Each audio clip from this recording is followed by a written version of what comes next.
you're anti-war, this has to be the biggest nightmare in the world, because we're seeing a major war in Europe that should have been avoided, and we're going to see a major war in the Pacific. Yeah, no, it's crazy. And I wanted to mention that, you talked about sanctions, and in reality, most of them are what we call unilateral coercive economic measures. They're not legal structures. They're illegal economic measures imposed unilaterally by the United States on other countries, and mostly countries in the global South. More than a third of the world's population, more than a third of the countries we're sanctioning are in the African continent. And the global South is not going along with the US on this. Everything that we've done has been to isolate us and undermine ourselves and show that we can't be trusted. I interviewed Michael Hudson a few weeks ago, and he basically said March 23rd was the day we seized the Russian assets after seizing Venezuela's and Afghanistan's. The whole world now sees it. You can't trust the United States. So this is a game-changing situation. There's a number of things I would like to talk a little bit about Biden. Some of the things that he said, if you could comment on.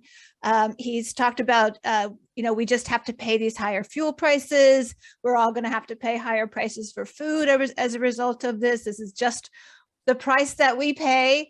He's talked openly about, pretty strongly alluded to wanting regime change in Russia. And you've talked about Biden's role in Ukraine and in the coup in 2014, and the ways that he's compromised in terms of Ukraine. So if you could talk kind of about your take on Biden and all of this. Well, I think in fairness to full disclosure, I have to say that I don't like Joe Biden, and my feelings for him are deeply personal. They go back to the fall of 1998, when I resigned from the United Nations. I testified before the United States Senate, and Joe Biden behaved in probably one of the least professional appearances of his entire unprofessional career, mocking me, mocking what I was trying to do, calling me Scotty boy, saying that it was above my pay grade. That's why other people get the limos and I don't. I'm just saying that I'm as human as the next person, and that didn't sit well with me. And so I've never really recovered from that. And then I also haven't recovered from his role in greenlighting the war on Iraq. He was in a unique position to stop that war. He could have held kind of hearings. He could have educated the American people about the reality of the threat posed by Iraq, or the lack of threat, and the real situation about WMD. And he chose not to. He chose to maintain a lie. The other thing we'll say about Joe Biden is he is a natural born liar. And I'm not going to get into the pettiness about his plagiarism and things like that. I'm talking about big picture lies. And I'll give you a recent example.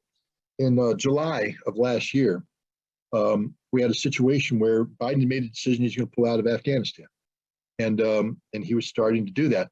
And the situation, the internal security situation in Afghanistan, was falling apart. Ashraf Ghani, the Afghan president, called Biden. And he panicked. He said, I got 15,000 Taliban and Pakistani insurgents pouring over the border. My army's on the verge of collapse. If you don't continue to give us air support, it's going to be over. We're going to be gone in a matter of days. And Biden shut him up and said, whoa, you can't say that. What I need you to do, and this is virtually a direct quote, people can look it up and see if I'm not exaggerating. What I need you to do is go out and say everything's okay. Everything's under control. And here's the important one. Even if it's not true, we need to create the perception of control. So he's ordering someone to lie, not just to his own people, but in a statement that'll be heard by the American people. So they're lying to the American people. And he's saying this to achieve a perception that deviates from reality. That's Joe Biden.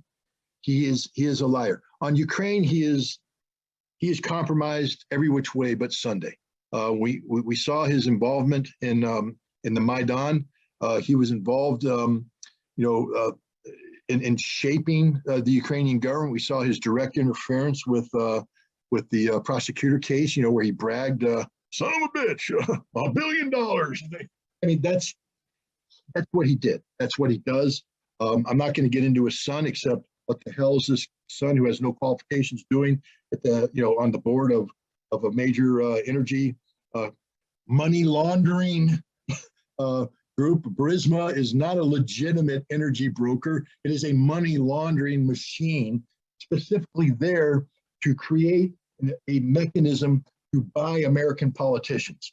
You'll be surprised how many photographs you see of all these officials that are on TV today talking about the great, wonderful Ukrainian democracy. They all have photos in their photo album, because I've seen them, of them sitting there at a Burisma site with a Burisma jacket on it, and in their pocket is a nice little Burisma check, because they're all bought and paid for. Burisma owns everything directly or indirectly, because that's what the Ukrainian government created them to do. Biden is corrupt. I'm not going to say that he is personally corrupt, but he's intellectually and morally corrupt on the issue of Ukraine. And therefore, you know, if this was any other situation, he would have to recuse himself from this. But he's the president of the United States, so he can't recuse himself. But, you know, we are married to a policy that makes no sense. Literally, our Ukrainian policy makes no sense. It's not good for Ukraine, and it's no longer good for the United States.